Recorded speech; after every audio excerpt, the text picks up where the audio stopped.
आज की वीडियो में मैं आपको एनजाइटी डिसऑर्डर की 10 इंपॉर्टेंट अलामात बताऊंगा। ख़ास तौर पर वो फिज़िकल अलामात जो अक्सर लोगों को सालों तक डिफरेंट डॉक्टर्स के पास ले जाती हैं। लेकिन अलामात शुरू करने से पहले एक बहुत इंपॉर्टेंट फ़र्क समझना ज़रूरी है। नॉर्मल फ़िक्र और एनजाइटी डिसऑर्डर एक चीज़ नहीं है। हर इंसान को किसी न किसी वक्त फ़िक्र होती है। एग्ज़ाम, जॉब, पैसों, फैमिली या किसी इंपॉर्टेंट सिचुएशन की। आमतौर पर इस फ़िक्र की एक क्लियर वजह होती है और सिचुएशन सॉल्व होने के बाद ये फ़िक्र भी आहिस्ता आहिस्ता कम हो जाती है। सबसे इम्पोर्टेंट बात यह है कि नॉर्मल फ़िक्र के बावजूद आप अपनी डेली लाइफ, काम और रिलेशनशिप्स नॉर्मली मैनेज कर पाते हैं। लेकिन एनजाइटी डिसऑर्डर में फ़िक्र सिर्फ किसी एक प्रॉब्लम तक महदूद नहीं रहती। इंसान को एक साथ कई चीज़ों की फ़िक्र रह सकती है और सबसे मुश्किल बात यह होती है कि दिमाग को रिलैक्स करना या फ़िक्र को कंट्रोल करना बहुत मुश्किल हो जाता है। कभी कभी प्रॉब्लम ख़त्म हो जाती है लेकिन एनजाइटी फिर भी ख़त्म नहीं होती। ये नींद, काम, रिलेशनशिप्स और रोज़मर्रा की ज़िंदगी को भी अफेक्ट करती है। और एनजाइटी सिर्फ एक टाइप की नहीं होती, इसकी डिफरेंट फॉर्म्स हो सकती हैं। पहली फॉर्म होती है GAD यानी जनरलाइज्ड एनजाइटी डिसऑर्डर। इसमें इंसान को हर वक्त डिफरेंट चीज़ों की फ़िक्र रहती है। दूसरी फॉर्म होती है पैनिक डिसऑर्डर। इसमें अचानक बार बार इंटेंस पैनिक अटैक्स होते हैं। तीसरी फॉर्म होती है सोशल एंजाइटी। इसमें लोगों के सामने आने, बात करने या जज किए जाने का शदीद खौफ होता है। चौथी फॉर्म होती है OCD। इसमें अनवांटेड थॉट्स के साथ रिपीटेड कंपल्सिव बिहेवियर होता है। पांचवी टाइप है हेल्थ एंजाइटी। इसमें इंसान को बार बार ये खौफ होता है कि शायद मुझे कोई सीरियस बीमारी है। Post traumatic stress disorder. इसमें किसी ट्रॉमेटिक इवेंट के बाद लगातार एंजाइटी और खौफ होता है। मिसाल के तौर पर अगर किसी शख्स का कोई प्यारा उसको छोड़कर चला जाए या फिर इंसान की जॉब चली जाए और पैसों की शदीद कमी हो जाए या कोई और हादसा पेश आ जाए जिसे इंसान भूल ना पा रहा हो, तो इस चीज़ को हम पोस्ट ट्रॉमेटिक स्ट्रेस डिसऑर्डर कहते हैं।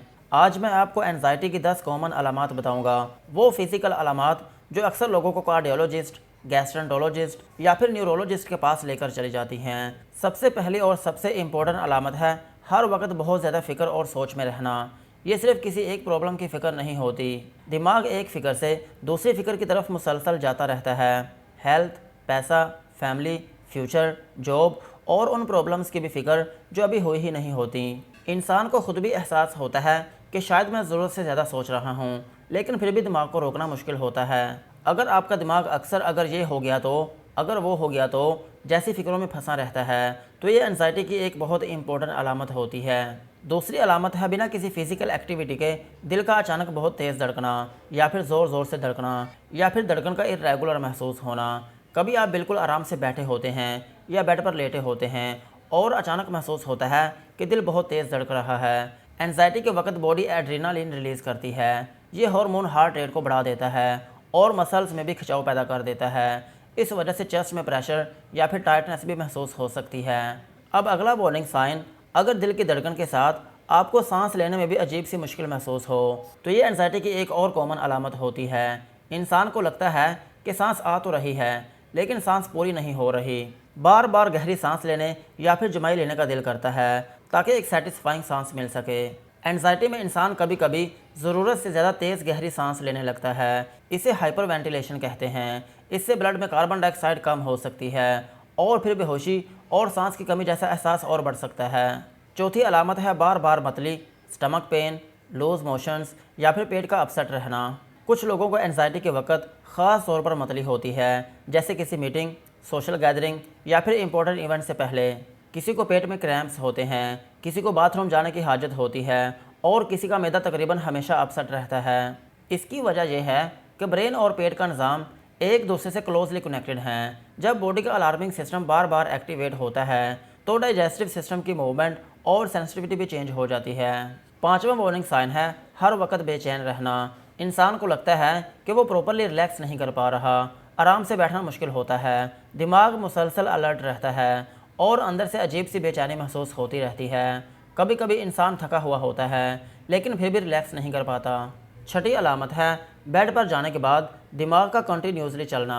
जिस्म थका हुआ होता है लेकिन दिमाग में सोचे रुकती नहीं। कल क्या होगा, किसी ने क्या कहा, अगर कोई प्रॉब्लम होगी तो क्या होगा। हर पॉसिबल सिचुएशन को दिमाग बार बार एनालाइज करता रहता है। कभी इंसान 1 से 2 घंटे तक बेड पर लेटा रहता है लेकिन नींद नहीं आती। सातवीं अलामत है गर्दन, शोल्डर्स और जा मसल्स का मुसलसल टाइट रहना। कुछ लोग सुबह उठकर महसूस करते हैं कि उनका जबड़ा टाइट है या दांत में दर्द है। ऐसा इसलिए होता है क्योंकि वो नींद में टीथ ग्राइंड करते हैं। किसी को गर्दन और शोल्डर्स में लगातार दर्द होती है और किसी को ऐसा सर दर्द होता है जैसे सर के गिर्द टाइट बंद बांधा हुआ हो। एंजाइटी के वक्त बॉडी मसल्स को रिपीटेडली टेंस करती है जैसे वो किसी डेंजर के लिए रेडी हो। अगर ये स्टेट लंबे अरसे तक रहे तो एक्चुअल में मसल पेन डेवलप हो सकती है। 8वीं अलामत है चक्कर आना, बेहोशी जैसी फीलिंग होना या अपने इर्द गिर्द माहौल से डिस्कनेक्टेड महसूस करना। कुछ लोग कहते हैं कि उन्हें लगता है कि ज़मीन ठीक से स्टेबल नहीं है, कुछ को सर में हल्कापन होता है और कुछ को चलने फिरने के दौरान लड़खड़ाहट सी महसूस होती है। कभी कभी अपने आसपास की दुनिया गैर हकीकी लगती है। 9वीं अलामत है उन सिचुएशंस, जगहों या लोगों से बचना जो एंजाइटी ट्रिगर करते हैं। पर्सन गैदरिंग्स में जाना कम कर देता है, ड्राइविंग से अवॉइड करता है, क्राउडेड प्लेसेस में जाना छोड़ देता है या फिर नई रिस्पॉन्सिबिलिटीज़ लेने से घबराता है। शुरू में किसी सिचुएशन से बचने पर रिलीफ मिलता है, लेकिन प्रॉब्लम यह है कि हर बार बचने से एंजाइटी और स्ट्रॉन्ग हो सकती है। आहिस्ता आहिस्ता इंसान का सेफ जोन छोटा होता जाता है और वो ज़्यादा से ज़्यादा चीज़ों से बचना शुरू कर देता है। और अब आते हैं एंजाइटी की सबसे इंटेंस अलामत की तरफ। इसमें अचानक बहुत ज़्यादा डर या घबराहट की एक स्ट्रॉन्ग वेव आती है।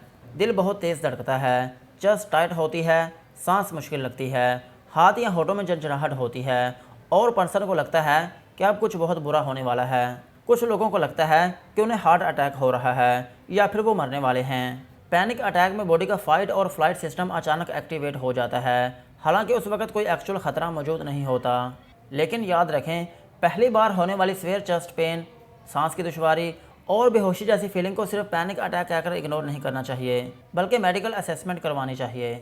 अब ये समझना ज़रूरी है कि पैनिक अटैक के दौरान क्या करना चाहिए। सबसे इम्पोर्टेंट बात, इस फीलिंग से लड़ने की कोशिश ना करें। जितना आप इसे रोकने की कोशिश करेंगे उतनी घबराहट बढ़ सकती है। इसे समझें कि ये एंजाइटी का एक टेम्परेरी रिएक्शन है और ये गुजर जाएगा।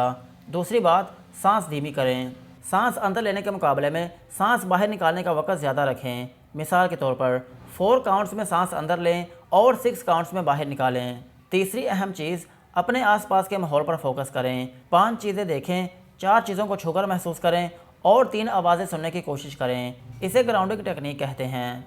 अब आखिरी अहम बात, अगर पहली बार ऐसा हुआ है, इसे ऑटोमेटिकली पैनिक अटैक ना समझें। पहली बार चेस्ट में पेन होना, सांस की तकलीफ होना या बेहोशी जैसी अलामात हों तो डॉक्टर से मेडिकल असेसमेंट करवाना ज़रूरी है ताकि दूसरी फिजिकल वजह रूल आउट की जा सकें। आखिर में एक बहुत इंपॉर्टेंट बात याद रखें, अगर आप दिल, पेट या सांस की प्रॉब्लम्स की वजह से मल्टीपल डॉक्टर्स के पास जा चुके हैं और टेस्ट बार बार नॉर्मल आए हैं तो इसका मतलब ये नहीं कि आपकी अलामात नकली हैं। हो सकता है असल वजह आपके नर्वस सिस्टम में हो।